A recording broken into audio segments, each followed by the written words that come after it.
So yeah, probably closing the loop. I don't think we can close it all together, but we can try.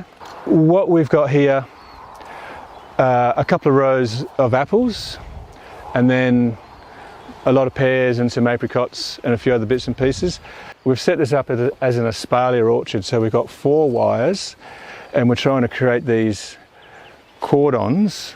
Sun hits the wood, we get flowers, we get fruit. We've just used up some lots of bits of old logs, and we've made all these little frames, and I've planted cover crop in each of those. So I really want to have those nitrogen fixers, the clovers and the lucerne. So this is probably a little bit of an example of how we're progressing towards that thing called a food forest, where we have plants at 5 different levels. There's just diversity. The banner grass, if you plant this, the kite can't get through.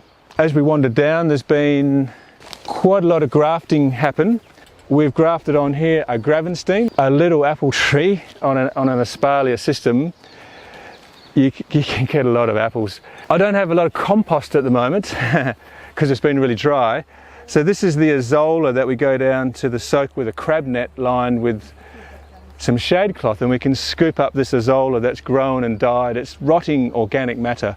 And I can leave that out in the sun, and 2 weeks later it's full of moisture. What we've done over here is just thrown a diversity of seeds under the drippers.